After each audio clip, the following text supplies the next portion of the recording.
There's been a very robust discussion on the budget. I understand 83 speakers have participated in the discussion, and that actually shows the interest that honourable members have taken on the topic. After a brief introduction, which I would like to begin with, I'd go by issues, clubbing several members who have spoken on a particular issue, and so on for various different issues. And I'll also try to refer to the names of the honourable members who have raised these issues and while answering. Sir, this budget of 24-25 is actually a continuation of the interim budget. So the features of the interim budget, the critical aspects of it, are naturally subsumed into this regular budget. And since 2014, the principle which has guided us is the Sabka Saath, Sabka Vikas, Sabka Vishwas and Sabka Prayas, which continues in this budget as well, and hopefully will guide for the next 5 years. The 5 years being, this set of 5 years being very critical in taking the first steps towards building a Vikasit Bharat by 2047. This budget strikes a fine balance amongst several overriding priorities. Growth, employment, welfare spending, capital investments, and fiscal consolidation are all equally given a place, and we've tried balancing all of them. Sir, I had promised in this House in 21-22 the government would endeavour to attain a fiscal deficit to the GDP level below 4.5% by the year 25-26. We had reached an unprecedented high number of 9.2% in 2021, and we are well on track to attain that target. According to the IMF, India's share in the global growth is 16%, and it is also rising. While this budget seeks to consolidate our earlier accomplishments, I have announced a slew of measures aimed at providing renewed impetus to the manufacturing sector. I would just like to take a few minutes on expanding on this. The aim is to boost domestic employment, create employment opportunities, and ensure high and sustained increase in India's share in the global GDP over the next 5 years. Several measures have been taken. In this budget in particular, we had mentioned about the basic customs duty, which has been reduced, and on specific items, together with the production-linked incentives given for mobiles. India now already produces 97% of all the total mobile phones in demand in the country, and 30% of total production in India in the year 24 has gone for exports exclusively. So, India's production-linked incentive scheme stands out as a successful scheme, taking this one example, and in the other 13 sectors, 14 together, 13 sectors also, we see a lot of interest in investing and producing so that India becomes a manufacturing hub. The production-linked incentive scheme, which was brought in because we wanted to attract a lot of investment into India, is seeing a lot of interest and continues to see a lot of interest in investors. Further, in this budget, we also set up a critical mineral mission for domestic production and for recycling of critical minerals. We also are envisaging overseas acquisition of critical mineral assets. Further, we fully exempted customs duty on 25 critical minerals and reduced the basic customs duty on 2 of them. 2 were differentiated from the rest for particular reasons. So reduction in 2 and full exemption for 25 other critical minerals. I've also announced, sir, the development of investment-ready plug-and-play industrial parks in and around 100 cities of India. So that would immediately be a big attraction for people to come and set up businesses, being closer to cities that will enable them to have good skilled workforce to be employed. We are working towards establishing 3 centers of excellence in top education institutions for realizing the vision of Make AI in India and Make AI Work for India. That was mentioned in Budget 22-23. We are further strengthening the artificial intelligence excellence centers being built in top education institutions. So in March 2024, government approved e-vehicle policy to promote India as a manufacturing destination so that e-vehicles with the latest technology can be manufactured in our country. So furthermore, I go back to the point that I had made in 2021 budget about the new public sector enterprises policy, which clearly opened up all sectors in India for private participation also. Public sector will continue in critical core sector and strategically important sectors, but private sector has been now allowed into every sector, none of which is reserved for public sector alone. I take the example of the space sector, sir, here. Opening up has helped, and today space sector startups are receiving funds, and India is now becoming a big hub for space sector innovation and space sector startups. The recent newspaper announcements have been clearly stating the kind of investment interest which is being generated. The figures are not readily available with me, but I know that $126 million funding was received by startups in 2023. But that continues, the flow continues. Further, both in the last year's budget and this year's, sir, we have allocated resources for the National Research Foundation under the National Research Foundation Act of 2023. This time also Anusandhan National Research Foundation has had allocation be made. Last year itself we declared 50,000 crores for over 5 years for research for research along with private sector. So in these ways we have tried making India an attractive manufacturing destination and given good incentives and impetus for manufacturing to set up business in India. So a brief look at some highlights of the numbers that I want to speak about. The total expenditure in the Union government's budget statement 24-25 is 48.21 lakh crores.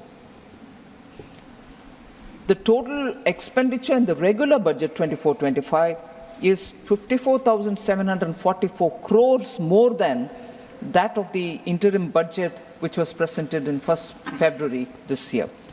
So the highlight that I would like to draw the attention of the honorable members is that capital expenditure is pegged at 11 lakh crores, and this is one of the biggest ever allocation made for capital expenditure, and this shows a 17% increase over the provisional actuals of February of FY 23-24 over the last year.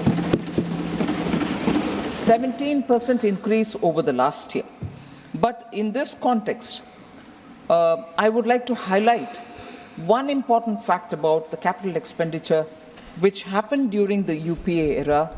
Capex allocation was 13.19 lakh crores between 2004-5 to 2013-14. the 10 years of UPA saw 13.19 lakh crores, whereas during our 10 years ending 2024, the allocation for capital expenditure is 43.82 lakh crores. So the emphasis that we've given, particularly after COVID, for the capital expenditure being one of the very important routes through which the economy revival can be planned, has actually shown result, but the actual numbers are these. So there is also interest among members to know if the transfer to the states has been proper and as has been recommended by the finance commissions. I would like to underline that our unflinching commitment to cooperative federalism, the total resources proposed to be transferred to the state this year, 24-25, is estimated to be 22.91 lakh crores. This actually entails an increase of about 2.49 lakh crores over 23-24. Even compared to last year, it's an increase of about 2.49 lakh crores. Similarly, the outlays for all union territories has also increased from 61,118 crores in 23-24 to 68,660 crores in 24-25. So the states and the union territories are clearly getting in time the resources which are expected to be released for them. Although the budget documents have details of different schemes, I'm moving over to this point about sectoral allocations. So there is this interest to know if the allocations for certain particular sectors have increased or decreased. I would like to just give a comparative picture, sir. Agriculture and allied sectors in 24-25 received 1.52 lakh crores, which is 8,000 crores more than the last year. There is no reduction. Just for comparison, 2013-14, when the UPA government term was over, they had given only 30,000 crore. 30,000 crore then, 1.52 lakh crores now. Sir, education, employment and skilling, 1.48 lakh.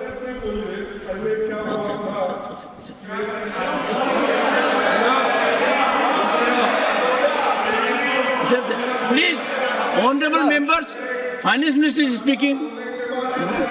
Please. Yes. Honorable Finance Minister.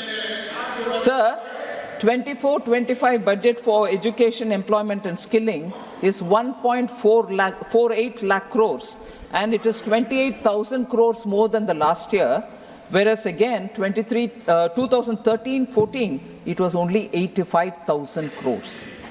Women and girls, 3.27 lakh crores in the current budget, which is 41% more allocation, 96,000 crore more allocation compared to the previous year. 96,000 crores it was in 2013-14. Similarly, for rural development, sir, 24-25, the current budget gives 2.66 lakh crores, 28,000 crores more than compared to last year, and it was just 87,000 crores in 2013-14. Urban development, 83,000 crores and 7,000 crores more than the last year, 12,000 crores in 13-14. Health and social welfare, sir, 1.46 lakh crores. Compared to last year, it is 74,000 crores more. 3,000 crore more than last year and 74,000 crores more than 2013-14. So also already mentioned about the fiscal deficit. I just want to highlight that we had projected 5.1% of the GDP as the fiscal deficit in the interim budget, whereas now, when we presented the regular budget for this year, it has been brought down further to 4.9%, and we aim to reach the deficit below 4.5% next year, sticking to the glide path given in 2021.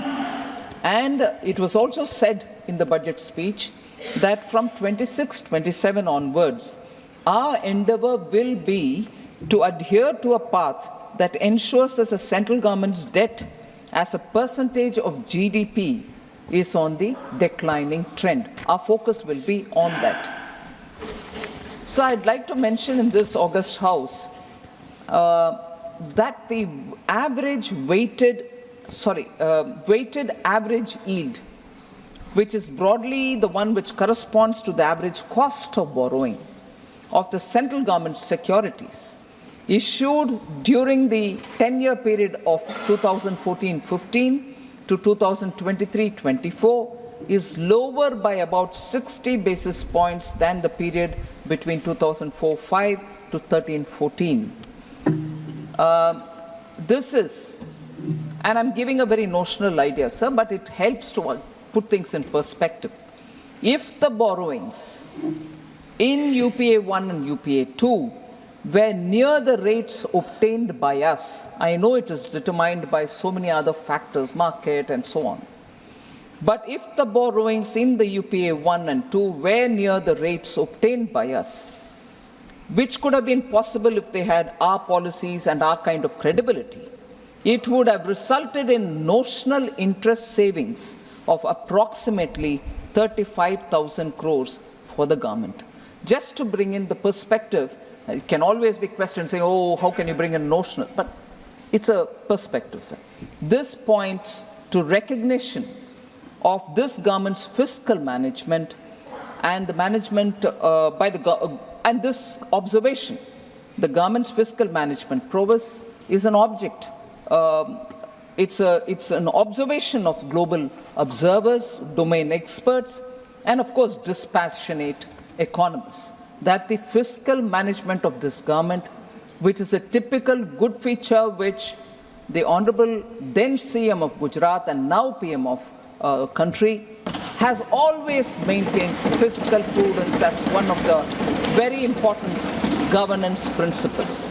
Honorable members, therefore, would be pleased to know that with all these governance macroeconomic stability related features, the IMF has recently upgraded India's gross domestic product growth in the year 24-25 to 7%.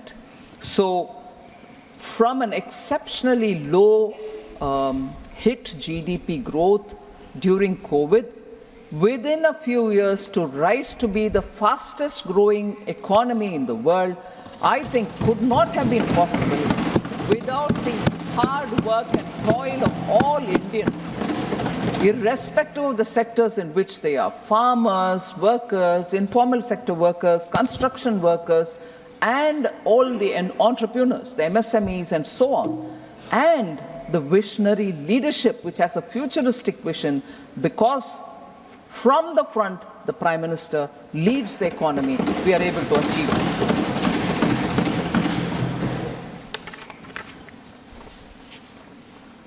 So I also presented the budget for the Union Territory of Jammu and Kashmir. I just want to highlight a few important features before I move on to responding to honourable members' issues which they had raised on the budget. So I'm happy to inform that the concrete steps that have been taken by the Union Territory administration to free itself from the legacy fiscal distress related issues which they had inherited from the erstwhile state. And this has borne good results. With substantial financial support given by the Government of India, 17,000 crores have been provided as support in the Union Budget of UT this year. The fiscal deficit to GSDP ratio of the Union Territory of J&K is estimated at 3% for the financial year 24-25. There is clearly a sign that public finances of UT of Jammu and Kashmir is now back on the rails. The government has worked very hard, unhindered, towards fulfilling the development aspirations of the people of Jammu and Kashmir with great sense of fiscal responsibility. Because I'm dealing with Jammu Kashmir budget now and later I go to the general budget, there are issues which have been raised about J&K budget, which has been tabled in this House, both inside and outside of this august House. Now, I take this opportunity, with your permission, sir, to address issues which have been raised in this House, and equally, because of importance given, of those issues which have been raised outside as well. So the first issue is borrowings have risen from 12,000 crores to 24,000 crores in the last 2 years, and it is unprecedented, and it shows fiscal mismanagement. This is an allegation. I'd like to respond, sir. Unlike other states and union territories, J&K has been plagued with pressures from externally sponsored terrorism. This is not a secret, all of us know it. In addition, historical legacy of poor governance, and I reiterate this point, sir, historical legacy of poor governance and low revenue base had created a situation of near perpetual distress and dependence on the union government. Just no way in which the state could have run without the union helping them, and that is how the main feature of J&K's state's budget was, and also the economy was.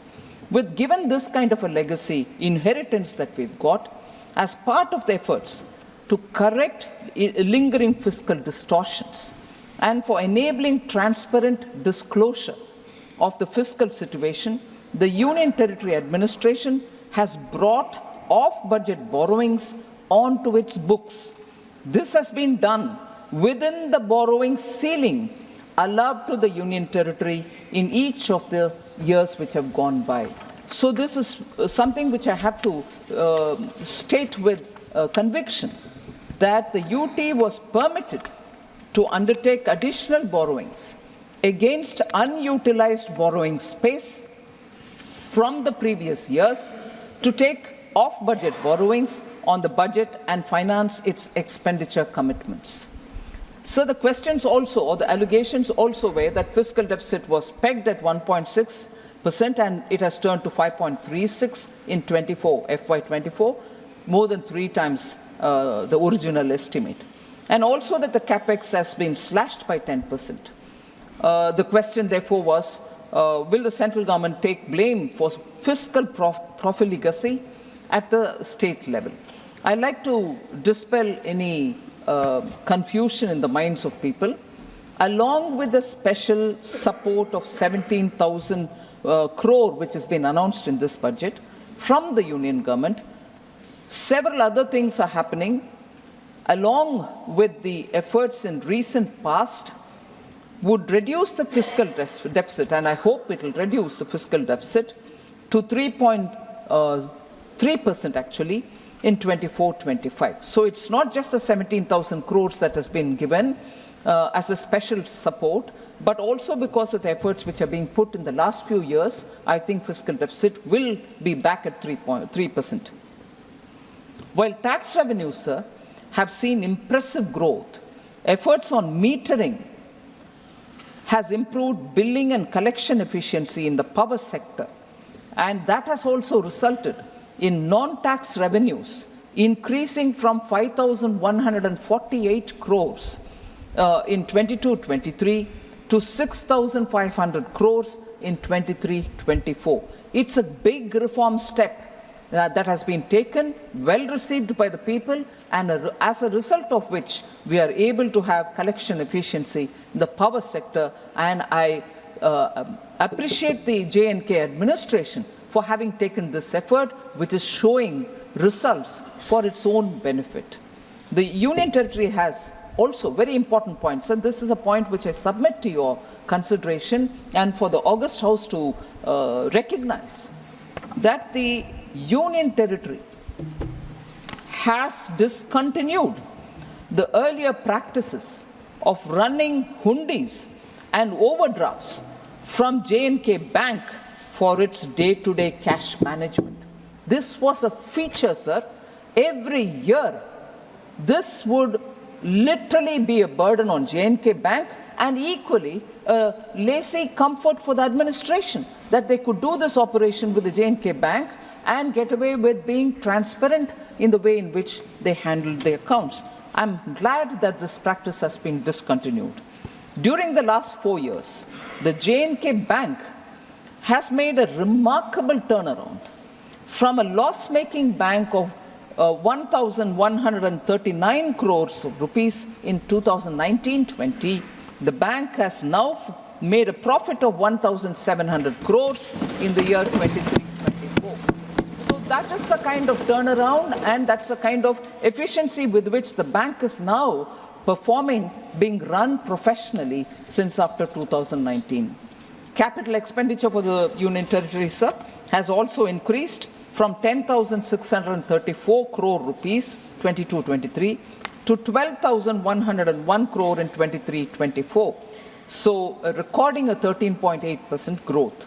So J&K, Union Territory and their situation is in a healthy fiscal situation, being able to meet the development aspirations of the state.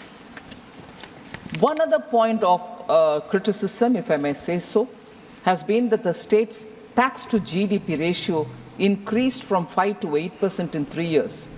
Does this mean the people of J&K are subject to heavy taxation without any corresponding increase in their welfare? This is one of the questions asked. I like to highlight, sir, that the J&K situation, J&K's higher tax to GDP ratio is due to better compliance and effective monitoring of the taxation system. I like to mention that with the introduction of GST, tax rate across the country is the same on all GST products. The rate of taxation on non-GST items are either at par with other states or only lower and not higher in J&K. Revenues from GST, motor spirit tax, excise, stamp duties were 9,467 crores in 2019-20. It has increased to 13,903 crores in the year 23-24. So the administration is showing efficiency in collecting from non-GST tax also. And as a result, the fiscal health of the state is also improving. So the UT has also given care to expand the dealer registrations, improved GST return compliances, initiated a lot of e-stamping systems, and conducted transparent excise auctions. Very important, sir. Transparent excise auctions. So that itself gives a lot of confidence about the way in which J&K administration is moving. On the employment rates, sir, 15 to 59-year-olds, the unemployment rate has come down from 6.4% in 2020-21, gradually to 5.7% in 21-22, and to 4.4% in 22-23. This has become possible because of substantial public investments that have led to creation of avenues of employment opportunities. Sir, I'd like the honorable members and yourself, the honorable chair, sir, to listen to the next issue, for which I will give my response. But I'm a bit concerned about the way this kind of a charge has been made on the union government. Sir, the allegation is, and I read it, perhaps the most worrying development is the FM's announcement that the union government has agreed to take the entire burden of the budget of police in J&K by spending 12,000 crores. It further goes to say this was earlier being done by the union government as part of the security reimbursement expenditure. Why hasn't that been, or why has that been repackaged from a reimbursement situation is the question. Further, has the police salary liability been taken over by the union government in perpetuity is also a question. To add to it, and this is the most interesting part, sir, does it reflect the government's intention to rule the state from Delhi in perpetuity by retaining home affairs of J&K with the union government? Will the FM commit in the House that taking over police salary liability is not a Trojan horse? I'd like to respond to this, sir. The scheme on reimbursement of security-related expenditure continues even today. So it has not been discontinued. Had it been discontinued, you will have the suspicion.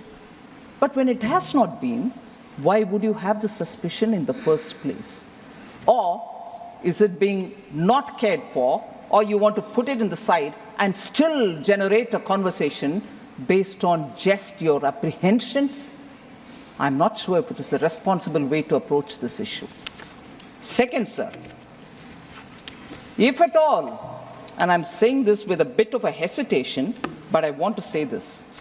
If at all, sir, there was a Trojan horse as regards J&K, it is Article 335A and Article 370, which were the real Trojan horse, because it was not even made as a part of the constitutional amendment. It was just put in the appendix as though that's also part of the Constitution, but it was not duly brought as a constitutional amendment.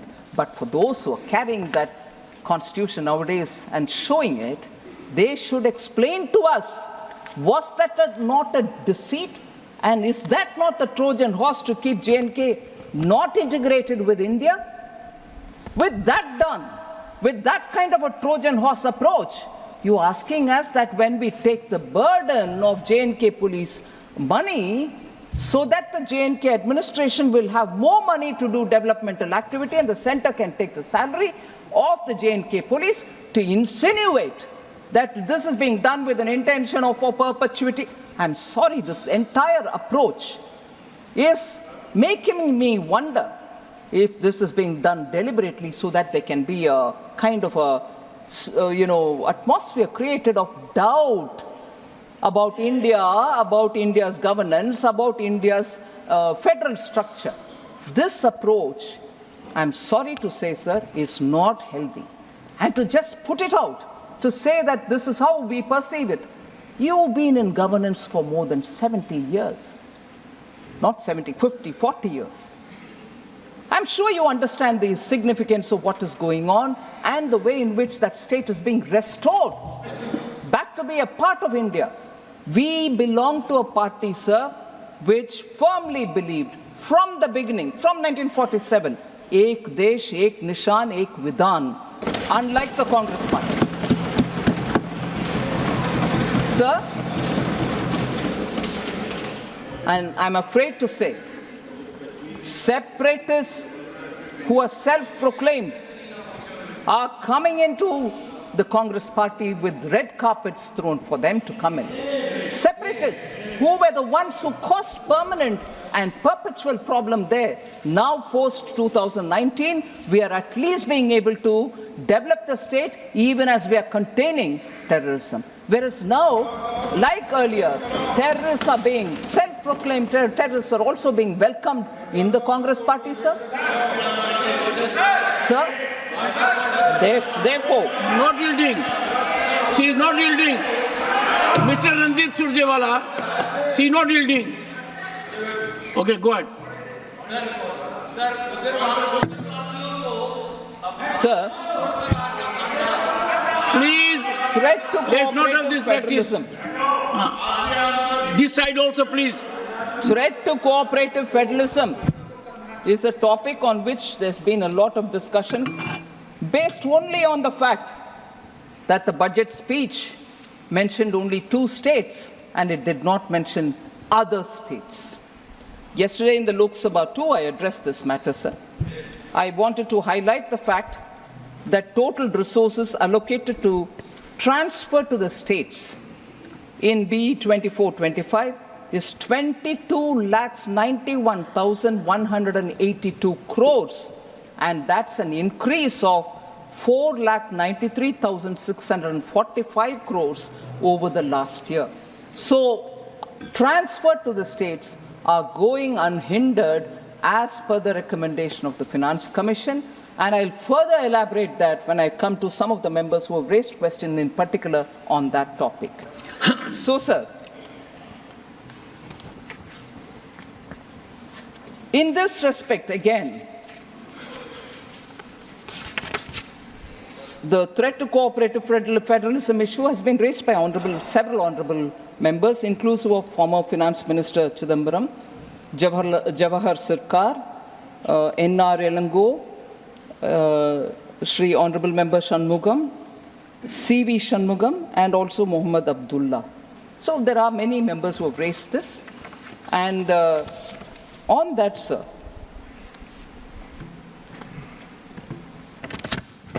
if the inference is that I've spoken about only 2 states and left the others out, it means monies are not even going to those states, is an immediate propaganda after the budget was presented in the House, which was taken up in a big way by the India Alliance. It can't be India Alliance here. India Alliance, or say I.N.D.I.A. India Alliance. Sir, therefore, what is the last A for? How can it be India Alliance? Mr. India Chidambaram. Alliance. Mr. Chidambaram, not while sitting. Sir. Please, you are a very senior member. Please, and maintain order. She is not yielding. Sir, if only 2 states were named and others were not, I just want to highlight what happened in the earlier budgets, which were presented by Congress-led UPA. Sir, in the interim budget of 2009-10, only Bihar and Uttar Pradesh were mentioned. All right, they came back to power in 2009-10. Did they increase it? Yes, they increased it. To how many? To 8. Rest 20 states were not even mentioned. Are they clearly going to have to admit now that they did not send any money to 20 states because they didn't mention it in the speech? So, I went back to reading every one of them, sir. 2004-5, only 11 states were mentioned, 17 were not. 10 were mentioned in the next one, 18 were not. So like that I can go on saying, does that mean during their time, for those states which they did not mention, they didn't send anything to their other states? No, even that wasn't true. They sent money to all states, but only chose to speak about some states. If that is true for them, but it can't be true for me, is it? Protest outside the parliament, say, oh, other states are being ignored. What a deliberate attempt to mislead people. And I condemn that.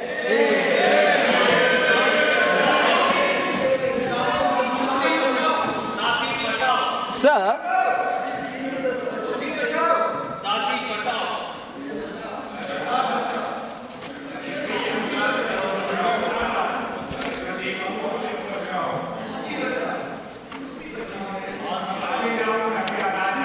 I'll just highlight this point, sir, on agriculture allocations. Agriculture allocation has come down, was the allegation, and also a statement made. Several members have spoken on that. Shri Randeep Surjewala ji, Raghav Chadda ji, Rajni Patel ji, Sanjay Yadav ji, and Manoj Kumar Jha ji. I want to highlight, sir, that the budget allocation in 2013-14 for agriculture and farmers' welfare was only 21,934 crores, whereas 24-25 it has increased to 1.23 lakh crores, over 5.5 times in a decade. PM Kisan, sir, about which I'll also mention a bit later, more than 3.24 lakh crores has been disbursed to over 11 crore farmers. Institutional credit as a target for agriculture has increased more than 2.5 times since 2014-15, from 8 lakh crores to 20 lakh crores. Interest subsidy, which are given to farmers through Kisan Credit Card, has increased 2.4 times. Has increased 2.4 times since 2014-15, from 6,000 crores to 14,252 crores. KCC now covers animal husbandry and fisheries also. Small and marginal farmers, the number of accounts which are opened for them and they avail agricultural loan has grown from 57% in 2014-15 to 76% in 23-24.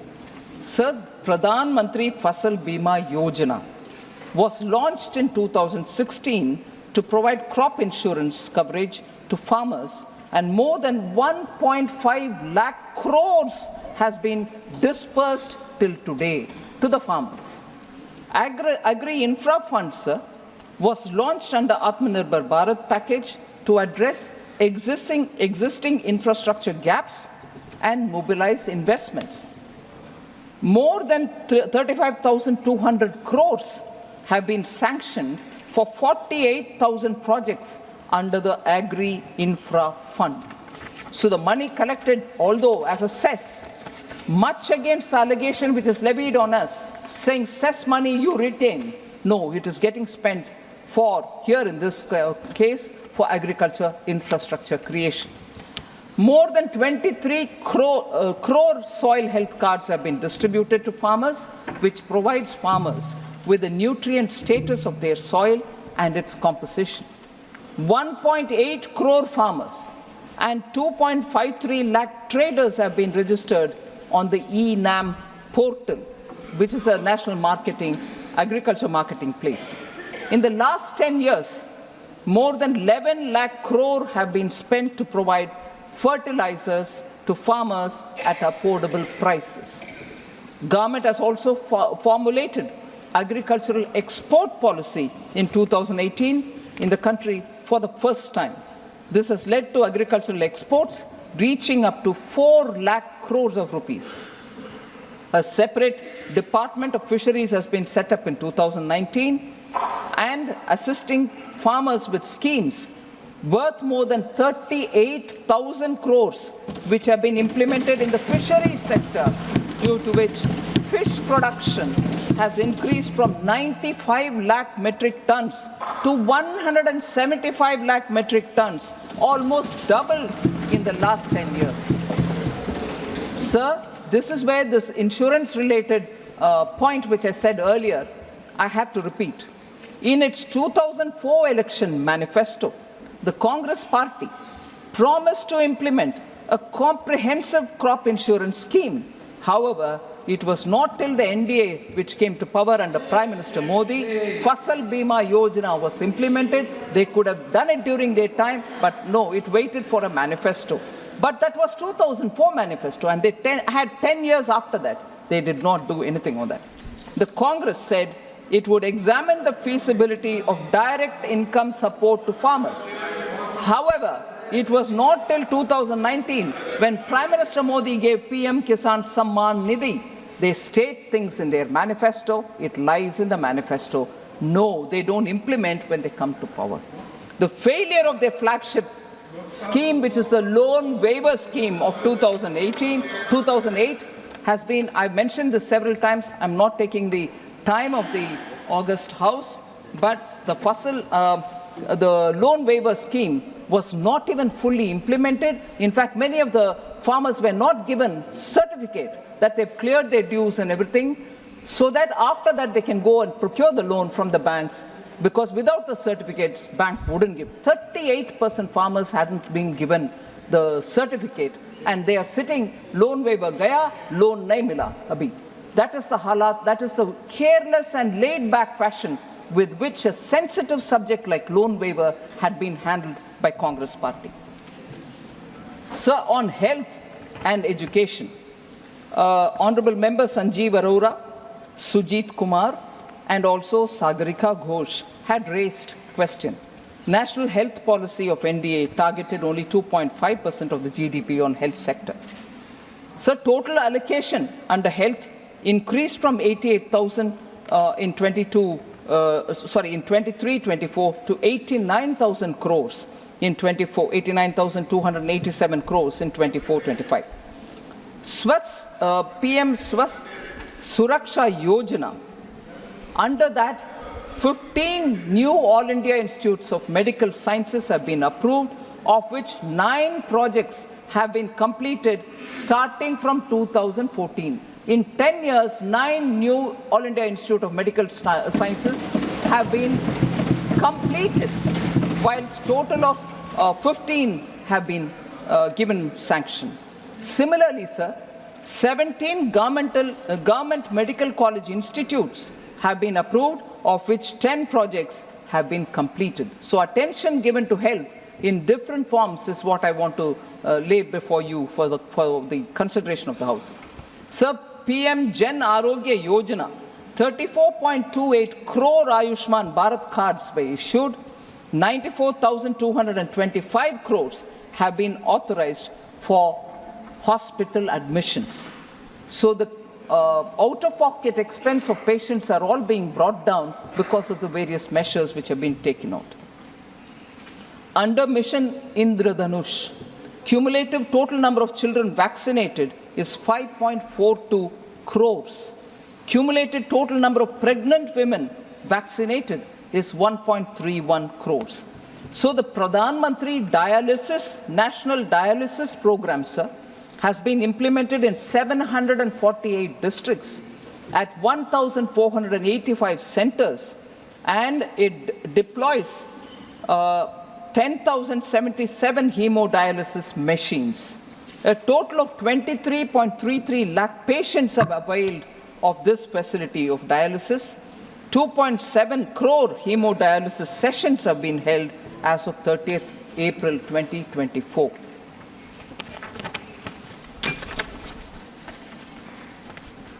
10,000 PM Jan Aushadhi Kendras have been opened, and they provide 30 to 80% cheaper medicines, and medical equipments are also being made available, sir.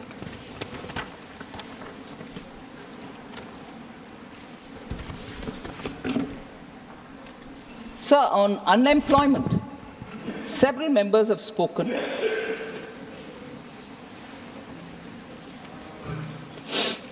Randeep Surjewala ji, Raghav Chadda, Sanjay Yadav ji, P. Chidambaram ji, Jawahar Sirkar ji, Surjit Kumar, and also Sagarika Ghosh ji. Sir, first of all, I'd like to present before you that our policy is to make youth competent, saksham. For that, we also have brought in this time a package of 5 schemes providing employment in 3, and 1 for skilling and 1 for internship. This package, we hope, together with also 48 crore mudra loans worth 25 lakh crore which have been dispersed, where now we want to increase the 10 lakh limit to 20 lakh. All these put together, we expect there will be a big difference in terms of skilling and internship and for job creation. But the UPA era jobless growth is something which we cannot forget. It hurt India's youth the most because RBI's CLEMS data showed that the total employment declined from 47.2 crores in 2012-13 to 47 crore in 2013-14. And the only period of decline, that remains to be the only period of decline recorded since 1981-82. So when it is declined there, to recover from that, even during the period, not much was done. Formal employment also was badly hit during UPA, especially in the formal manufacturing sector. The annual survey of industries, which is issued by the Ministry of Statistics and Program Implementation, showed a sharper percentage decline than ever seen during the worst of COVID pandemic. So even during COVID pandemic, that is not the kind of decline we saw as was seen during UPA's time. So, sir, on the employment, our facts which are given by the PLFS, Periodic Labour Force Survey, shows that the labour market indicators for persons of age 15 years and above have steadily improved from 17-18 to 22-23. Labour force participation has also increased from 49.8% in 17-18 to 57.9% in 22-23. Women's labour force participation has risen to 37% in 22-23 from 23.3% in 17-18. The unemployment rate has declined from 6% in 2017-18 to a low of 3.2% in 22-23. Youth unemployment, that is the age between 15 to 29, has declined sharply from 17.8% in 17-18 to 10% in 22-23. Sir, this is the annual periodic labour force survey report which is given this.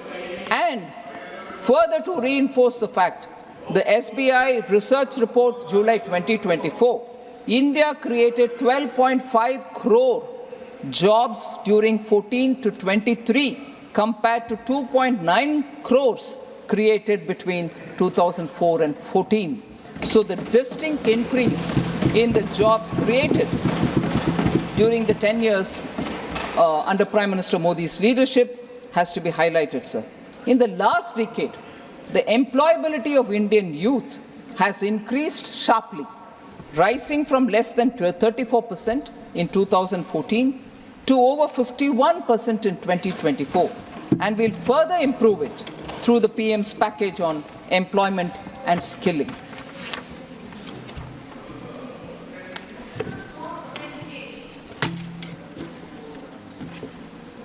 So inflation. There's been a lot of discussion on that, sir. I'd like to give the data and also differentiate between the inflation which was present during UPA and our approach towards dealing with inflation now, so that we can see how inflation has been handled both under the UPA and the NDA.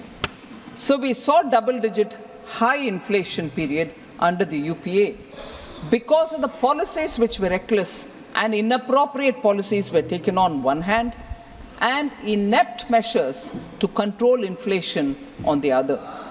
Domestic inflation. So this is a very important statement, sir. Domestic inflation used to be higher than the global average.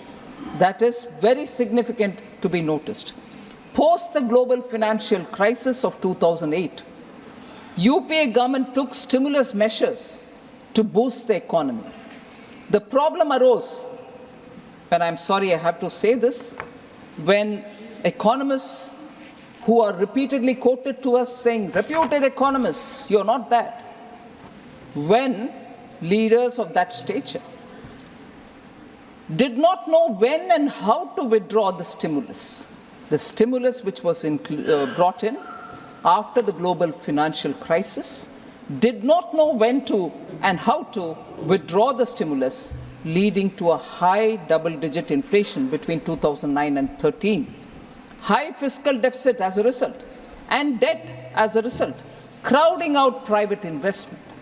Sir, between January 2012 and April 2014, retail inflation was more than 9% in 22 out of the 28 months. So let's understand the gravity of this inflation which we have noticed during that time. No supply-side measures were effectively taken in those days, and as a result, relief, even partial relief, was not available for the consumers. UP inherited a very stable macroeconomic environment. Atalji, when his term was over in 2004, had left behind a very strong Indian economy. Inflation was only at 3.8% from 99 to 2000 and to 2003-04. Comparatively, average annual inflation rose to 8.1% between 2004-05 and 2013-14. Where is 3.8% and where is 8.1%, sir? That's their record on inflation handling. High fiscal deficit, decreased prioritization of capital expenditure, and that contributed to sustained high inflation, averaging double digits. For example, sir, India's inflation averaged at 10.1% January to April 2013, compared to the average of 3.9% across all the emerging markets. If emerging markets are countries where we can compare ourselves, they were only at 3.9%, whereas you had UPA keeping our inflation at 10.1%. So, whereas, to contrast this with our period, over the last decade, sir, India's average inflation was only 5.1%, lower than the 5.8% average among the emerging economies. So we are close to it and even lesser than the average of the emerging economies' inflation. That is the difference between UPA's handling of inflation and India's handling of inflation. Sir, Congress means mehengai is something the common man knows as well, because the common man's slogan used to be and continues to be Congress aayi, mehengai lai. This has been the parlance of the normal people. So, Congress matlab mehengai. Sir, I want to. आपको क्या बोलना है? आपका achievement क्या है? आपका physical achievement क्या है? आपका फाइनेंशियल अचीवमेंट क्या है? Sir. कितने progress? Okay, sir. Please, sir. Honorable Finance Minister.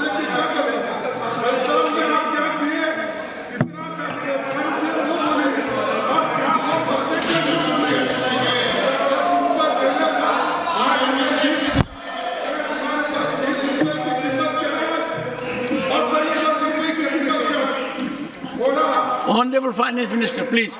Sir, sir. Sir, Honorable Leader of the Opposition, sir. Sir. Sir. Sir. No, sir.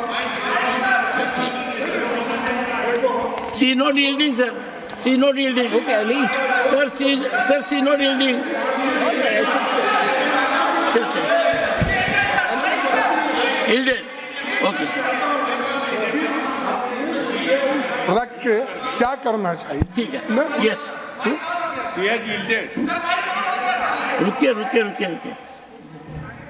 I hope, sir, there will be peace, calm, and camaraderie in the house, sir. माननीय सभापति जी, अभी जो LOP ने विषय उठाया कि आप अपनी बात करिए और कांग्रेस के ज़माने की बात ना करिए, ये जब भी बजट की चर्चा होती है तो वो हमेशा कंपैरेटिव टर्म्स में होती है, हमेशा हमको बताना पड़ता है। Please. No. You had all the right to say so. Me, what is it, Nasir? You had all the right to. Please, no, I don't appreciate it. Sorry, I don't appreciate. No, don't appreciate. What is this? Forget about it. Nothing is going on record. Why are you saying so, sir? Rajya Sabha में आने वाले लोगों के बारे में भी Congress party को सोचना चाहिए कि इस हाउस में चर्चा की गरिमा और चर्चा को कैसे आगे बढ़ाना है। मैं यहाँ पर सिर्फ माननीय वित्त मंत्री श्रीमती निर्मला सीतारमन जी जो बात कह रही थी उनके पक्ष में हाउस को ये बताना चाहता हूँ कि बजट रिलेटिव और कंपैरेटिव टर्म्स में बताया जाता है। हमें अगर विकास बताना है तो हमको बताना है कि कहाँ से चले और कहाँ पहुँचे। हमको यह भी बताना होता है कि हम किस गति से चले, और हमको यह भी बताना पड़ता है कि हमने एक लॉन्ग लीप ली है, एक लंबी छलांग ली है, और जब हम ये लंबी छलांग लेने की बात करते हैं तो हम अंधकार से उजाले की ओर जाते हैं, और उसका पर्यायवाची जब हम ढूंढेंगे तो 2014 के पहले अंधकार दिखता है और 2014 के बाद उजाला दिखता है। Honorable Finance Minister, Honorable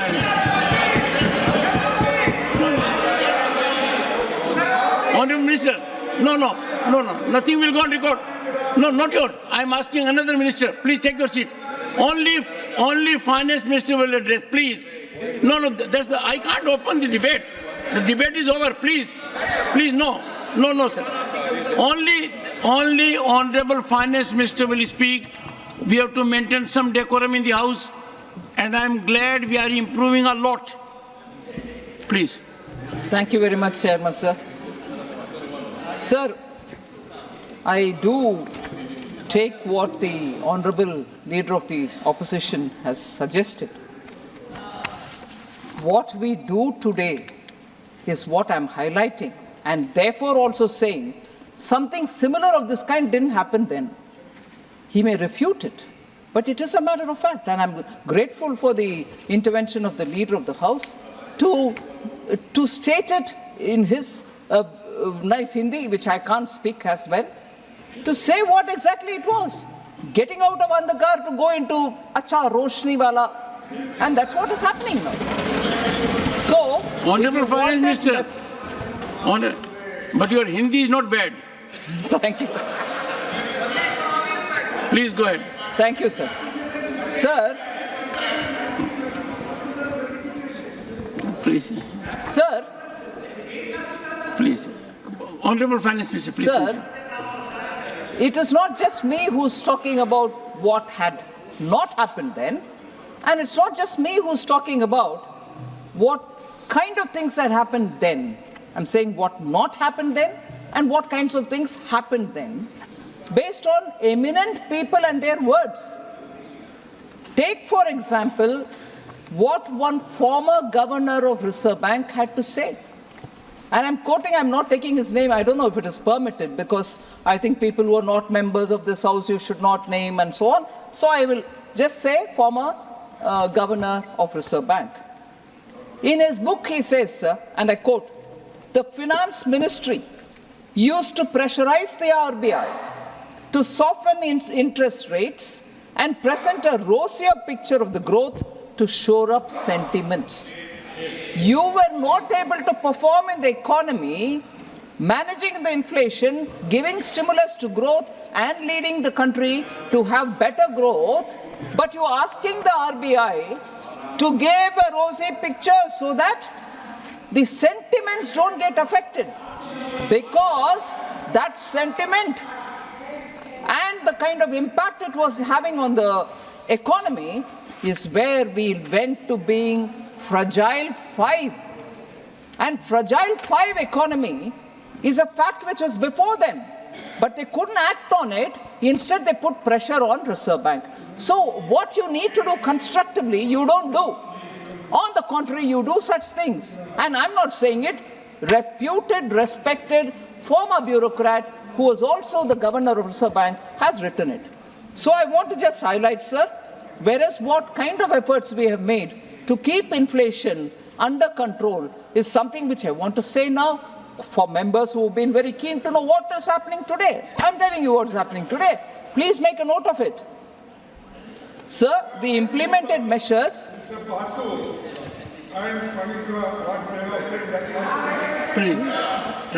Sir, we implemented measures leading to a reduced average inflation of 4.5% in 14-15 to 2018-19, well within the RBI's target range of 2 to 6%. Sir, moreover, India's inflation during 2020 and 23 was much lower than the global average. So I want to highlight why it was so.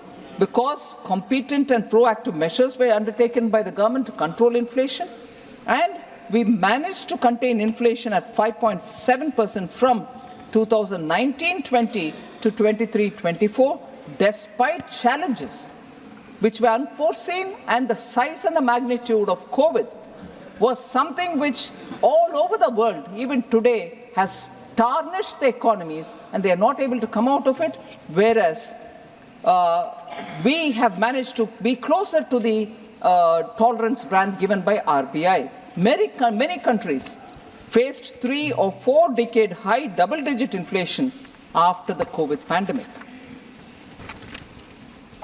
So I just want to list out the 5-year terms and the inflation rates which have prevailed. These are numbers which are already in public domain, but it's useful for us to compare so that we know what are policy-induced internal factors which drove UPA's inflation as different from NDA's inflation, which is largely driven by a pandemic and because of the global disruptions. So the difference between the inflation then and the inflation now are very clearly before us. NDA's period, sir, 5 years between 1999 and 2004, retail inflation was only 3.8%.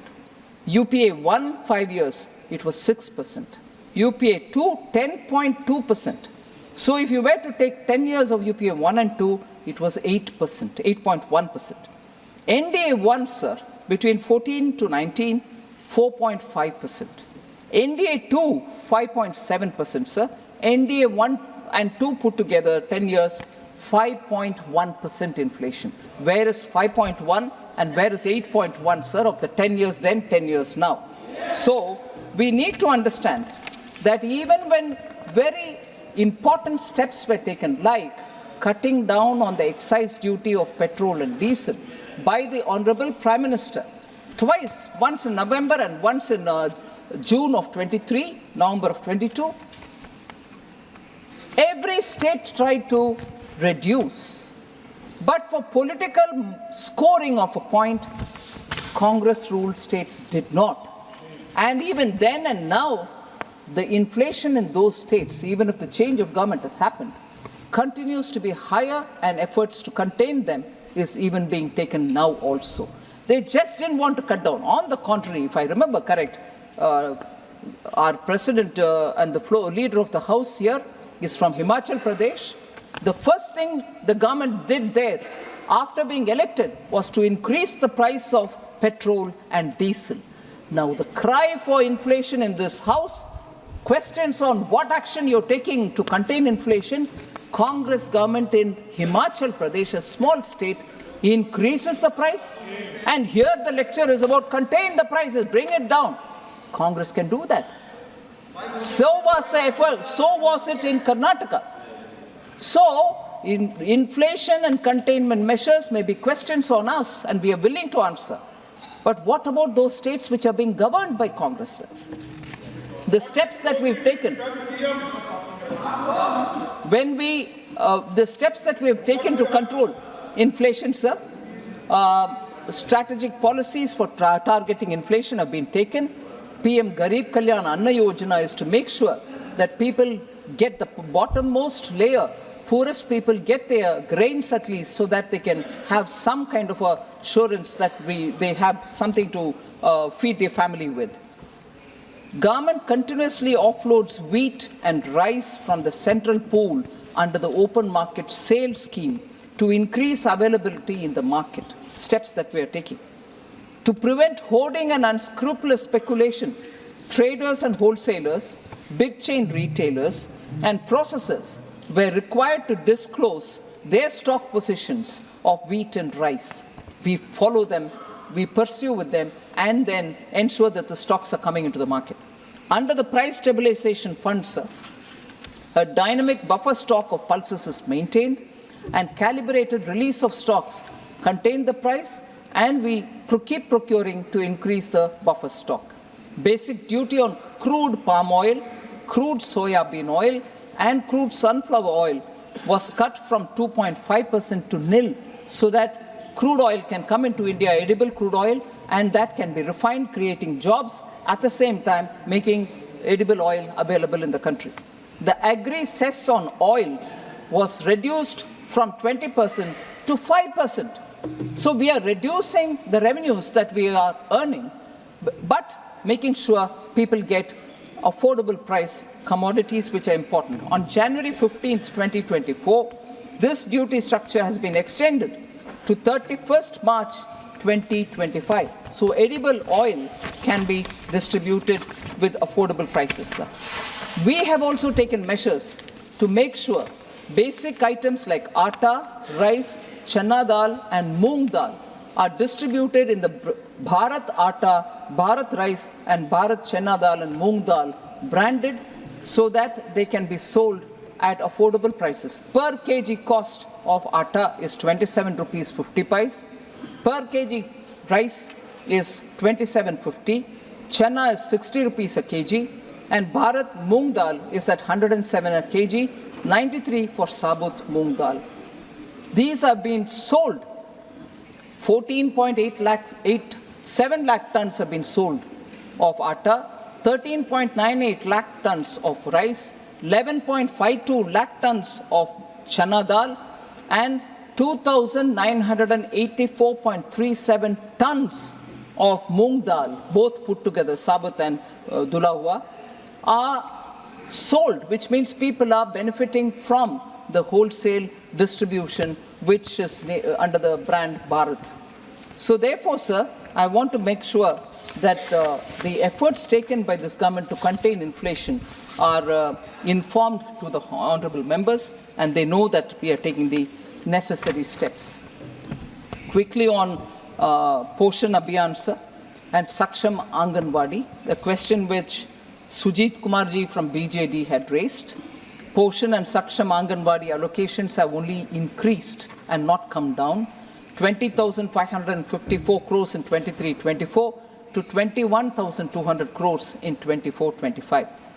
On per capita income also, RJD Sanjay Yadav ji has questioned. Sir, per capita income at constant prices grew at an average rate of 4% during 2012-13 to 2013-14. In all subsequent to those 2 years, except in 2019-20 and 2021, which were the pandemic years, the growth in per capita income at constant prices was higher than 2012-13 and 13-14. I can just read it out at constant prices, sir. 12-13 is 3.3, 13-14 is 4.6, and so on, except when in 2021 it was minus 8.9, it has recovered to be 5.7 now. So per capita income issue is also something I want to address.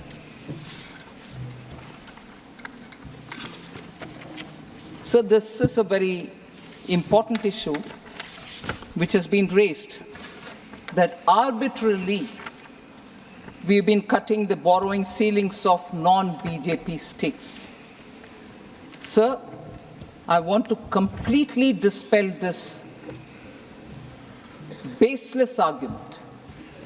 Central government follows the recommendation of the 15th Finance Commission for issuing borrowing consent financial year-wise uniformly to all states. Net borrowing ceilings of 3% of GSDP has been fixed for the financial year 24-25. Borrowing consent is issued to all states by adopting uniform parameters as per borrowing guidelines. There's no difference here. All of them are treated the same. Moreover, the 15th Finance Commission has also recommended performance-based additional borrowing space of 0.5 of GSDP. This is linked to the performance in power sector reforms. List of states, sir, which have fulfilled the requisite criteria related to power sector reforms and availed additional borrowing space of 0.5% of GSDP, I'd like to present before you, sir. In 21-22, 22-23, and 23-24. Example, West Bengal, 6,911. These are additional borrowing over and above the 3% which is given unconditionally. 6,911 for 21-22. 8,352 for 22-23. It is in crores or 7,200. This figure is in what? Crores. Crores. Crores. Sorry, thank you. So 6,911 crores, 8,352 crores, 7,276 crores for 21-22, 22-23, 23-24. If that is West Bengal, sir, Tamil Nadu, 7,054 21-22 crores, 5,775 crores, 9,656 crores. Additional borrowing allowed each year because of power sector reforms. That is Tamil Nadu, sir. Kerala, 4,060 crores, 21-22. 4,263 crores, 22-23. 4,866 crores, 23-24. Additional borrowing permission and availed these amounts are on record. Now, Himachal Pradesh is just now, so I can't give the figures straight away. 251 crores was allowed in 21-22, but we've not had any claim after that. I can read that for other states as well. So there is no arbitrariness here. On the Kerala issue, sir, I can't find Honorable Member John Brittas, because he did raise this issue in between when I was speaking. He's not here. But never mind, I'll say, sir, on the Kerala issue, sir, Honorable Supreme Court has also mentioned to the state to resolve the matter amicably with the centre. It implicitly supported the stand of the centre. They didn't say centre is wrong. Thank you. Don't take your seat. Take your seat. Take your seat. No, you are here, but not to interrupt, to listen. But sit down, sit down. Sit down. No, your name was referred because you were absent. Now that you are present, you will follow the decorous conduct. Please. No. This is not done. You are an experienced person. Sit down. So on the Kerala issue, sir. And Honorable Minister, a word of suggestion. Yes, sir. Next time, be careful. Oh, right. While naming Dr. John Brittas. Because if you name him, he claims a right. Oh, right. And you... Well, I don't want to name anyone. So on the Kerala issue, sir, Honorable Supreme Court has actually mentioned that the state should go amicably settle the matter as regards borrowing. The Supreme Court did not imply that there's wrongdoing or a malafide. If I can infer it, sir, implicitly supported the stand of the centre. I'll quote just one small paragraph, sir. The plaintiff state, Kerala, has failed to establish the three prongs of proving prima facie case: balance of convenience and irreparable injury. State of Kerala is not entitled to interim injunction as prayed. So the subject of Article 293, whether the centre should do it, should take an oversight mechanism, all this may be enough. Please maintain decorum. No. Please take your seat. Please, only an interruption for, please, Honorable Finance, please continue. Please continue. Dr. John Brittas, don't make it a habit. Please. Sir. Please. Okay. I want to just pick on the word he uttered, sir. Sir, Honorable Member John Brittas, I wanted to refer to him because he was not here. You were gracious enough to say, oh, he's come, you talk about it. Then there was this little banter about whether he gets a right to... I have not mentioned anything about him till now, but he would, in the interest of his state, want to speak something. But to imply that I'm picking and choosing to my convenience is because he has not heard what I said earlier, or not even was here to hear what borrowing, additional borrowing over and above the 3% which is given unconditionally has been given to Kerala over the 3 years. He was not even He was not even here to hear it. And to say, no, she's picking and choosing. No, I've given a comprehensive picture of what the additional borrowing is, which is a conditional borrowing. But earlier, the 3% was completely given, was all said, sir. Unfortunately, John Brittas, honourable member, was not here. Now to say she's picking and choosing, no. I've given the whole story and I'm picking and choosing one line which is important for establishing center's credibility. So, one sir, second. Honorable Finance Minister. Based on the Constitution. Honorable Finance, what I find is Dr. John Britas makes impact when he is absent, makes impact when he is present. Now, take your seat. Honorable Finance Minister. Sir. No. This is never done, sir. You know it more than I do. Please, sir. No. Sir, based on the constitutional provisions. Please, go ahead. Please. Sir, based on the constitutional provisions, sir, the sir, government I can't restart of India... the debate. I say, oh, okay. Normally, when I ask a speaker to look at me, then I thought it is best to have eye contact also. Please, go ahead.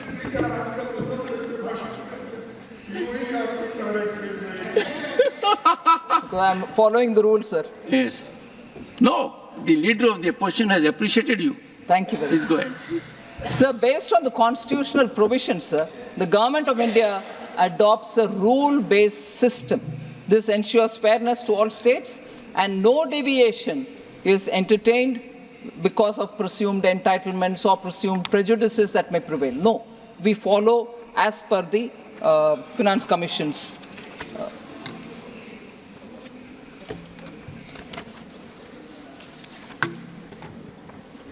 So they related somewhat to this was this question on tax devolution to states is less than what is recommended by Finance Commission, a point that Sri N.R. Elango from DMK had raised. I'm not sure he's here. And you also have Honorable Member, Senior Member Tiruchi Shiva. I want to take a minute on this one, sir. We've heard members raising this voice that centre does not devolve actually 42% or the 41% post-J&K becoming union territory. I want to clarify on this a bit. Finance Commission, sir, recommends devolution of taxes as a percentage of net proceeds as defined in Article 279 of the Constitution. Net proceeds. Net proceeds is calculated after deducting cesses, surcharges, and cost of collection from the gross tax receipts. So the first matter is gross tax receipt. From there you remove cesses, surcharges, and the cost of collection, and then you arrive at net proceeds, and it is from the net proceeds is the devolution of 41% or 42%. Sir, it is wrong to calculate devolution based on gross tax receipts and then claim that the centre is devolving less than what is suggested by the Finance Commission to the states, because the mandated amount, which is 41%, is based on net proceeds and not the gross tax receipts. So it should be noted, sir, the devolution is not a percentage of GTR, but it is a percentage of the net proceeds. Centre has always given the prescribed percentage from the net proceeds without fail to the states. And who arrives at the net proceeds? Does the centre decide the amount? No. The net proceeds are certified by the CAG. It is that amount which the CAG gives you as net proceeds is this much. So on this, you will devolve 41% to the states. So I cannot choose saying net proceed is only this much and not another. That is done by the CAG. Every year it does. It's not as if it is done 1 year. Net proceeds is decided by the CAG every year. And also, I want to highlight this point because I want to elaborate on that for 1 minute. This is decided by CAG every year. And if there are any dues pending to the states, it is also immediately released. Now, with this said, I want to highlight and draw your attention, Chairman, sir, Deputy Chairman, sir. I want to inform the members that our government has devolved 82,000 crores as a part of the tax devolution after obtaining the CAG certificate in March 22. So what is special about it? I'm claiming that every year I'm giving it in time. So why am I mentioning only this 82,000? Sir, from 1996-97 to 2014, when Prime Minister Modi comes in, between 96 to 2014, there was a accumulated due of 82,000 crore on tax devolution, which was not devolved. And no government in between had taken a call on it. We cleared it after the CAG gave the certificate in March 22-23. 82,000 crores pending from 96. No, you're not giving me 42 as per. You go on a wrong calculation on not net proceeds but on GTR. And also not recognize the fact, भैया 96 से जो pending है, उसका भी हम clear कर रहे हैं 22 में. States को कैसे मोदी जी अलग तरीके से डील करते हैं सर? नहीं करते हैं. वो भी चीफ मिनिस्टर रहे, उनको मालूम है स्टेट्स का दिक्कत. हर पैसा हमने समय पर दे रहे हैं और 82,000 करोड़ जो पेंडिंग था फ्रॉम 96 उसको भी हमने ही क्लियर कर दिया.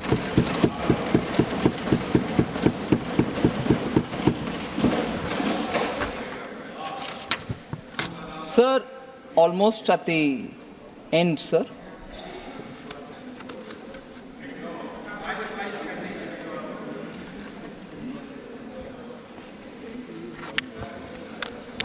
Sir, former finance minister, probably in the concluding stage of his speech, I was also here hearing him, had said, I've got 5 questions for which I want the finance minister to answer. And the 5 questions pertain to minimum wages, legal guarantee, education loan waiver, abolition of Agniveer, scrapping of NEET. I just want to give a very quick response to each one of these points. Sir, minimum wages of 400 a day. Sir, I'm referring to the Honorable former Finance Minister, sir, who had raised 5 questions and wanted us to answer.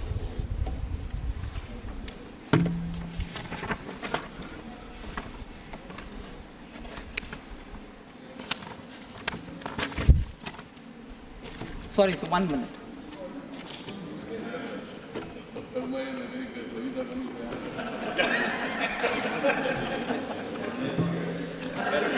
I think, but the best that has happened is the Honorable Finance Minister has not taken the... No. So,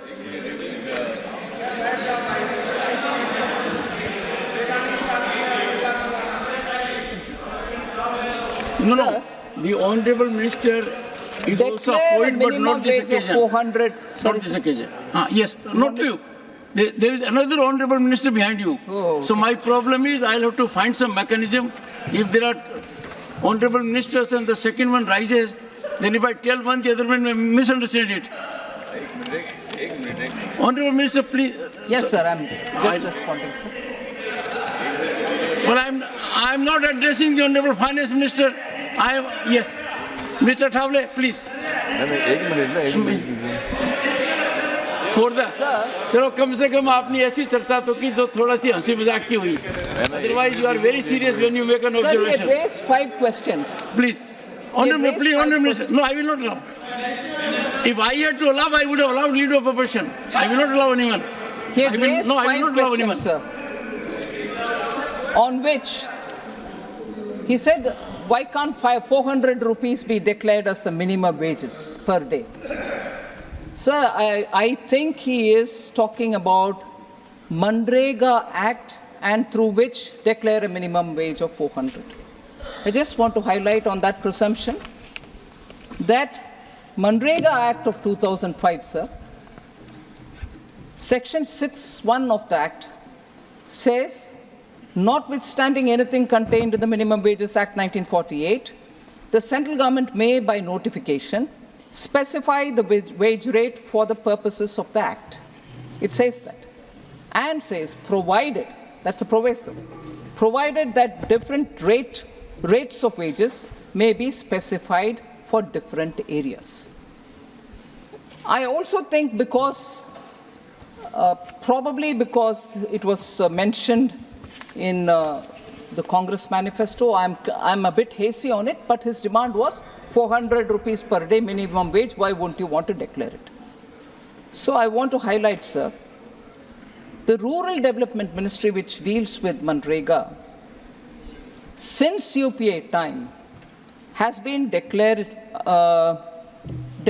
the minimum wage, and these are decided based on changes in the CPI-AL, that is Consumer Price Index Agricultural Labor, which reflects inflation in rural areas. It's based on that every year some kind of a notification comes. This has been the practice since 2005 to 2014. Our government has also followed the same principle.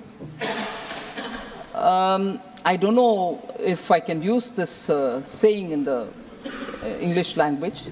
What is sauce for goose is the sauce for gander as well. One is therefore tempted, sir, therefore, to ask the form of FM, what prevented the UPA from notifying a uniform wage rate under the Manrega when it was in power? They didn't do it then. But now, if he is quoting the Manrega Act and demanding that Government of India declare 400 rupees as minimum wage, I would want to also highlight, and I'm sure being a legal mind, he would be aware of this nuance.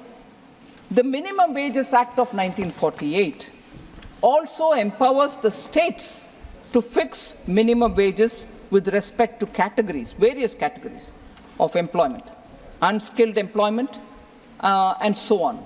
So in the states, minimum wages are again fixed differently for different states.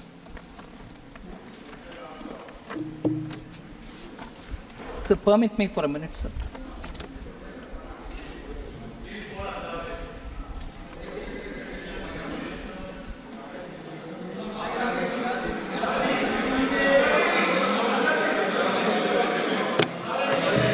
So, minimum wages act, sir,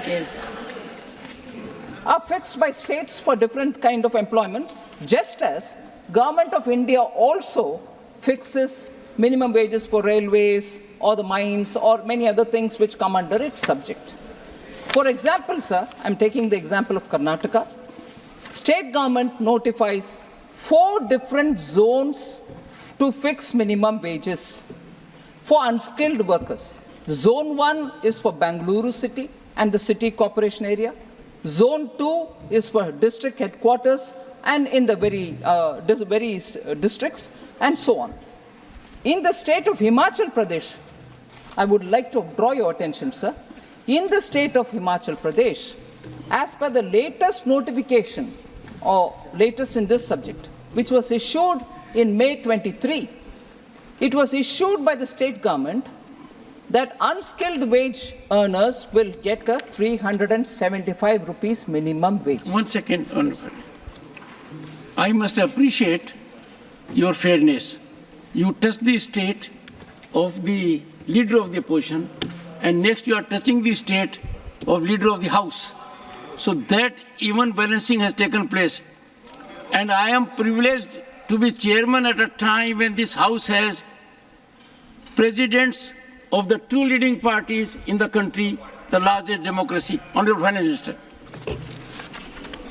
So, if wages are to be fixed by different states at different levels and for even within a state different zones, it's difficult to think of how the central government can fix a wage of 400 rupees and also say, therefore, it should be done for the entire country. Sir, also,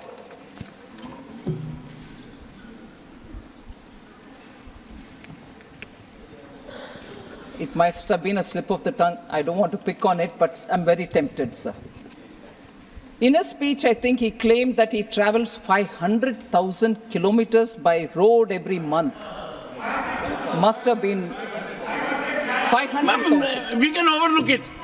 This does happen sometimes. If it was wrongly heard, I want to... No, I'll tell you, the leader of the House made a mention of 7 crore and he quickly corrected that it was 7 lakhs. So from that we can ignore. All right. So education loans. He had a question to ask on education loans. So we have already announced measures for education loans in this budget for helping our youth who have not been eligible for any benefit under government schemes or policies. We have announced a financial support of 10 lakh for higher education within the country. E-vouchers for this purpose will be given directly to 1 lakh students every year for an annual interest subvention of 3% to the loan amount, of the loan amounts. Sir, he also asked a question about Agniveer scheme.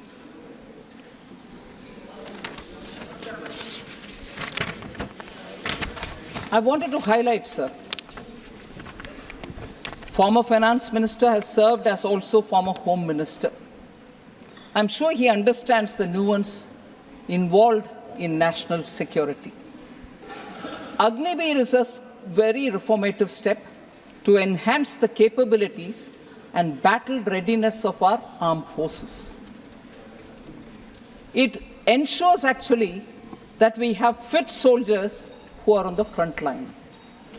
So one of the expected outcomes of the scheme is that armed forces will have much younger force by recruiting those in the age group of 17.5 years to 21 years and retaining only 25%, thus reducing the average age of the Indian soldier.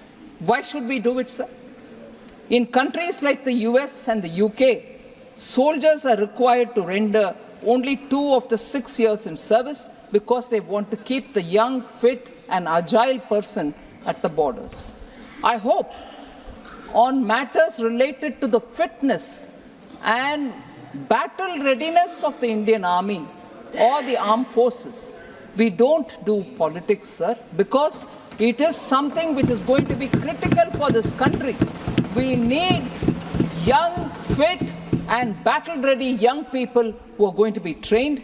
In fact, I was going to bring in here one of the news items which had come in the last 2 days about how, in terms of fitness and in terms of skills acquired, which are so required at the borders, Agniveer people have come out with flying colors. Studies have proved it.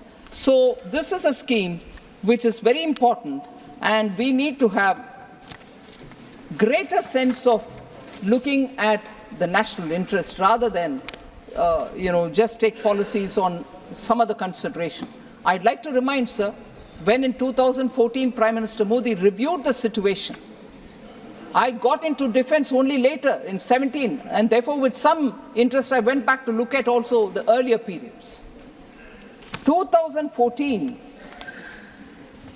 Indian armed forces, particularly the army, didn't even have bulletproof vests. We had to panic buy and give them. And in that, the role of Manohar Parrikar ji, Arun Jaitley ji, to make quick procurements, and we had to procure it from elsewhere. But today, in our country, we produce bulletproof vests which are good enough for our army, and they feel that it has given them the sense of security. Not just bulletproof vests, sir, it is also a truth that in India, at that time, for 10 years, major defense procurements did not happen. And this is not a fiction that I'm telling you. In the House, the defense minister then had said we can't procure it because we don't have the money. So Agniveer is a scheme which we brought in with great sense of commitment to keep our armed forces battle ready. And young and fit people get into the army, and I don't think there's a need for us to unnecessarily worry that this is causing some kind of a distortion. Not at all. It is with the acceptance of the armed forces that it has been brought in. Sir, he is also, I think I've addressed the 4 issues that he had raised. The 5th one is NEET. So, Honorable former Minister, he's a lawyer. Probably he spoke one day before the final judgment came from Supreme Court on the NEET. One day before he spoke, and therefore the verdict which was given by the Supreme Court, he probably wouldn't have been aware. The Supreme Court did not scrap NEET exams. It observed that there is no material at the present stage to indicate any systemic leak. That's about the NEET exam leakages. But abolition of NEET, I'm afraid to say, was triggered even before the leak issue came up. So I want to highlight some of the features, sir. NEET exam was notified. When was it notified? For the benefit of all our members. When was NEET notified? In 2010, December 2010, with its implementation. Who was leading the implementation at that time? It was led by the then DMK Minister Gandhi Selvan, who served as MOS for Health and Family Welfare as part of the Congress-led UPA 2 government. So it was brought at that time. The Supreme Court, while talking about the NEET, didn't take care of it. Thank you, Mr. Wilson. Thank you. Thank you very much. Please. And that is why it is running even now with the stay. Sir, I want him to not interrupt with misunderstandings. Mr. Wilson. This is undone. UPA in 2012, the UPA 2.0 introduced NEET undergraduate for medical examinations as well, medical admissions. And 2013, the first exam took place. All during UPA 2013, the exam took place. When the Gazette notification of 20th December 2010 was challenged in the Supreme Court, both the lawyers of the Medical Council of India and UPA's Additional Solicitor General of India defended NEET. When it was challenged in the Supreme Court, December 20 was the time when Gazette notification was issued, and that Gazette was challenged in the Supreme Court.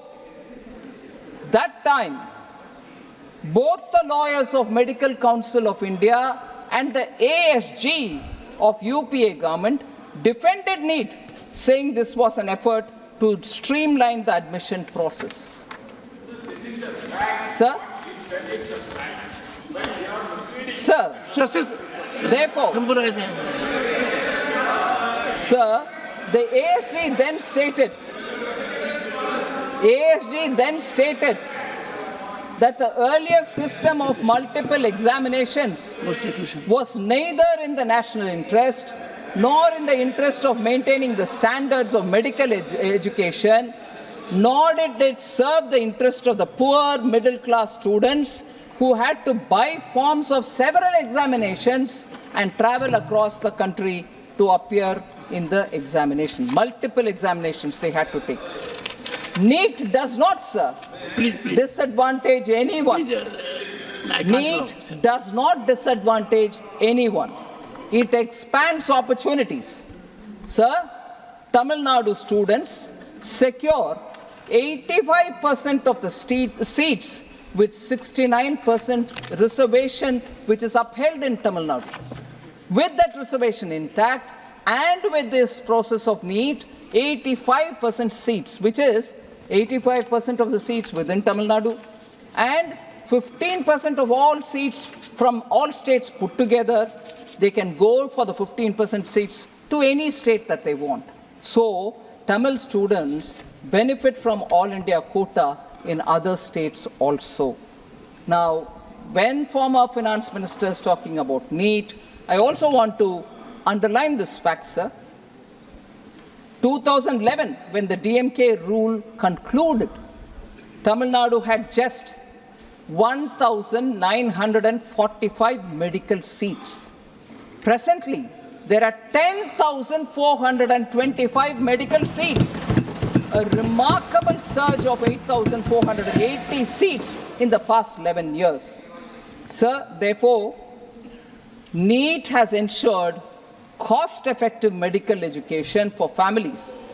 Certainly, it has hurt some vested interests, particularly those in the medical education field, because no longer selling of medical seats is possible. And therefore, it has hurt a lot of people.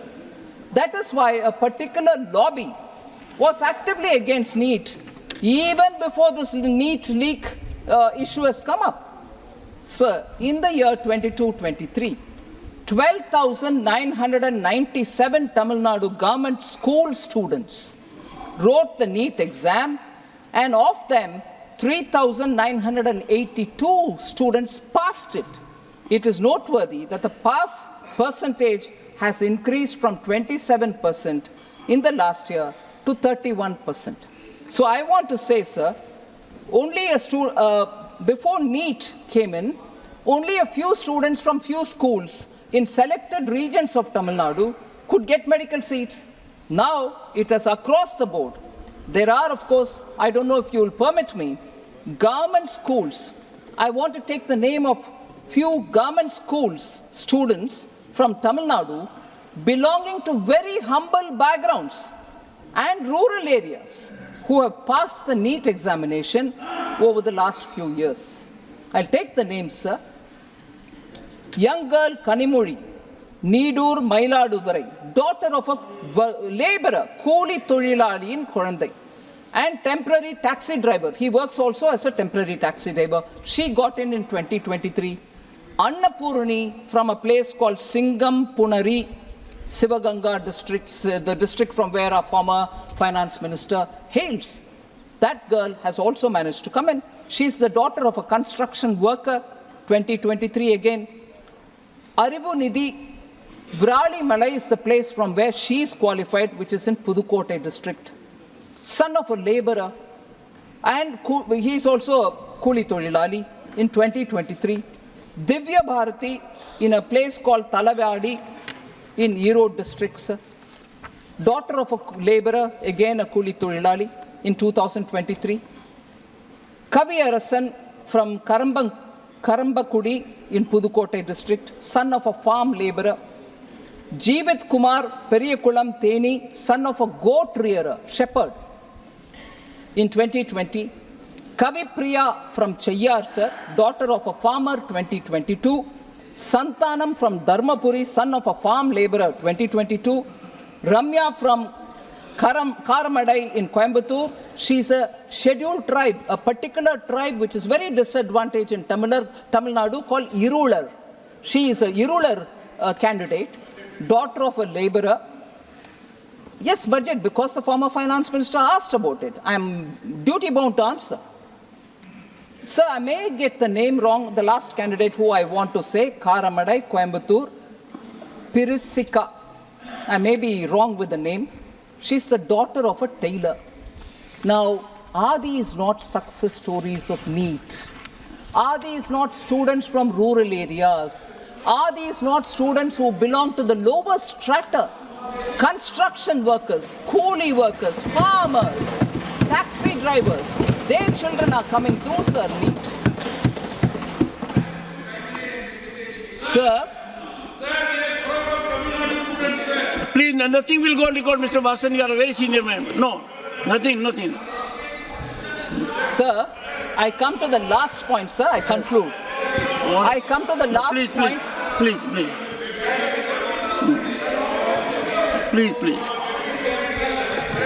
No. All honorable finance. The last point, sir. Take your seat. Please, nothing is going on record. Sir, honorable member, finance minister. I am extremely indulgent when you speak. But when finance minister speaks, no, she is not yielding. No. Sir, please take your seat. These are 5 questions. Mr. has done the right thing. Please take your seat. Please. Sir, the debate has happened. All members have spoken. Specific 5 questions which have been, whoever member was allowed by the chair spoke. Whoever member was allowed by the chair spoke. 5 questions specifically was asked by the former finance minister. I'm giving him answers. I wish, with your support, I hope all members can at least listen to the answers that I want to give. Please, ma'am. Sir, the last point. The last point, sir. Last. Former finance minister asked a couple of questions. Again, most members are saying, what has this got to do with budget? Why do you want to answer on this? Why do you want to answer on that? But it was a question raised. I don't know if it is related to budget, but because during the budget debate it was raised, I'm answering. Questions were raised. And I'm quoting the finance minister from the YouTube which comes of the debate in the Rajya Sabha. I quote, sir, I ask, why does the UPSC have to play a role in the appointment of the DGP of a state? Why should a state government not appoint the Vice Chancellor of state universities? Unquote. Sir, I'm just wanting to say, of course, people can say, why are you answering? It's not budget. But why was he asking? Because it's not budget, so I'm answering here. Sir, I am indeed appalled that a very respected senior advocate, I'm not an advocate with due respect. All senior advocates are respectable. Yes, yes. So, he has raised a question saying... And you may not be aware, Honorable Finance Minister, I am a senior advocate under suspension.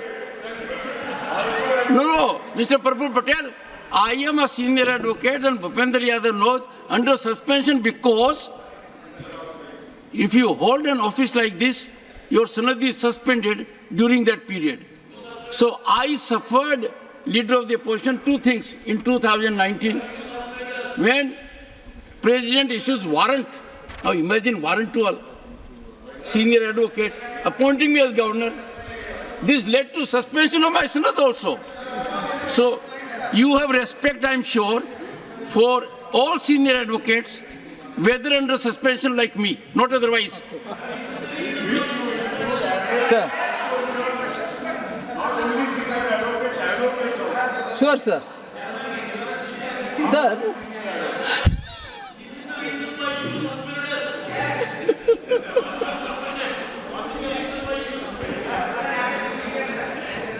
Sir, I'm actually appalled because... No, but the Honorable Finance Minister, former Finance Minister, had raised 2 very valid questions. Yes, sir. One, why should UPSC... in the appointment of DGP, UPSC should come into picture? And same he said about Vice Chancellors. Yes, sir. So you say you want to respond? I would want to respond. Please go ahead. Sir, Honorable Finance Minister, former Finance Minister, has used this platform of vibrant democracy. I think he's misrepresented the situation to an extent that it goes contrary to the judicial verdict of the Supreme Court itself. So on both counts, sir, guidelines which have emanated from the Honorable Supreme Court are very clear. On this issue of DGP appointments, sir, as to why the UPSC has to play a role, I just want to highlight, it was in this case of Prakash Singh and others versus the Union of India, 2006. This case was decided by the Supreme Court on 22nd September 2006. And it directed in the following words. Quote, the Director General of Police of the state shall be selected by the state government from amongst the 3 senior-most officers of the department who have been empaneled for promotion to that rank by the Union Service Commission, Union Public Service Commission. The state picks up on 3 candidates, sends the panel, and it is the UPSC which decides. This is the verdict of the Supreme Court in that police reform related case, which was another policeman, Prakash Singh, and others have gone to the Supreme Court, and in that it clearly says that it is the UPSC. One, sir. Second. 1 second. On the... 1 second. What is your point of order? Come to the point of order, don't make a speech. Debate, sir. 1 second. If Supreme Court decided yardstick is the criteria, why has the government not followed it in the case of Election Commission of India when there was a clear-cut directive? Everything you say, Randeep Purjiwala, is irrelevant. Why? Everyone is aware about the judgment. Honorable members, no, not like this, sir. He had to speak. Has the former finance minister, look here, I take it as a very serious situation. Has the former finance minister, while asserting why are you having role of UPSC in appointment of DGP, misrepresented the situation? According to the present finance minister, the former finance minister totally misrepresented because there is a categorical judgment of the Supreme Court in the case of Prakash Singh, and directive is categorical. The state government will select DGP only out of a panel that is approved by UPSC. Now, this is a settled situation. Everyone knows. So I'm sure as and when Honorable former Finance Minister will there, I take a very serious view of it. One second, sorry. No. Honorable members, I take a very serious view of it because I have indicated this House cannot be used to emanate information by way of misrepresenting particularly a Supreme Court judgment known to one and all by and large, and that too from a senior advocate. Ma'am, I take note of it. You kindly put the judgment on the table of the House. Just so. Number. Nothing is going on record. Sir, just so. No, she is not Indian. She is not. Excellent. काफी प्रतिष्ठित वकील हैं, home minister भी रह चुके हैं, तो क्या आप वो जब यहाँ पर उपस्थित रहे तो उन्हें अपना स्पष्टीकरण देने का मौका देंगे? बिल्कुल। माननीय सदस्यगण, नहीं, माननीय सदस्यगण, दिग्विजय सिंह जी ने बहुत महत्वपूर्ण बात कही है।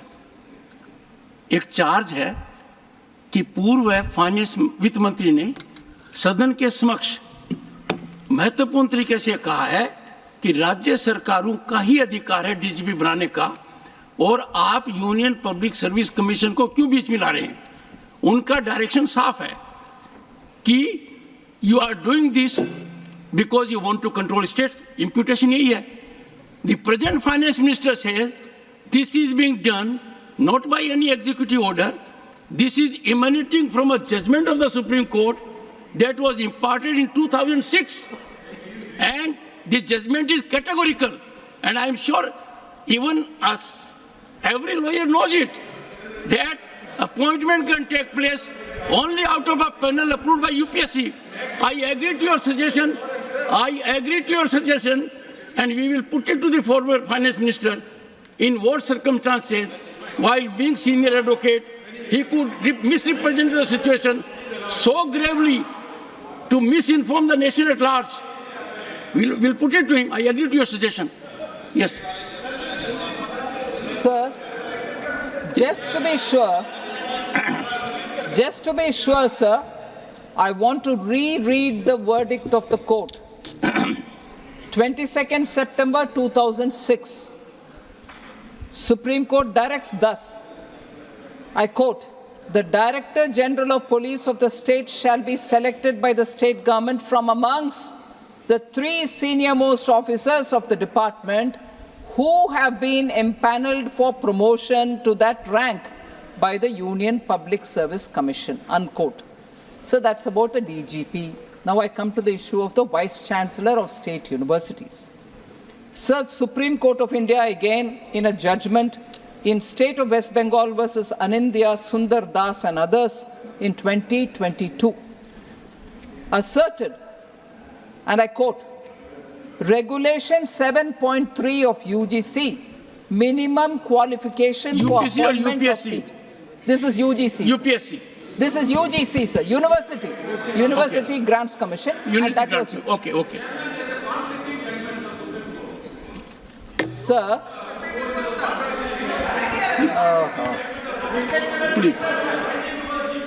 Please. sir, Regulation 7.3 of UGC, minimum qualification for appointment of teachers and other academic staff in university and colleges, and measures for the maintenance of standards in higher education. Regulations 2018 provides for the minimum qualifications of a VC selection procedure and the appointment procedure. In case of a conflict between the state legislation and the central legislation, in case of a conflict between state legislation and the central legislation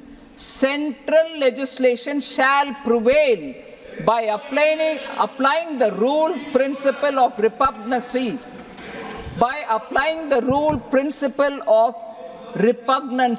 as enunciated in Article 254 of the Constitution. Therefore, any appointment,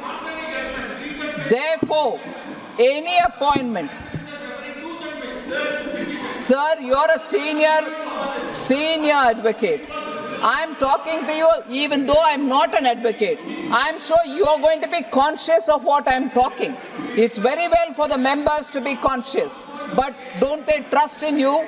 You're the chairman of the House, but more importantly, you're a senior advocate of the Supreme Court, who's also the chairman of the House. I wish the members give you that much of trust and faith in what they are doing.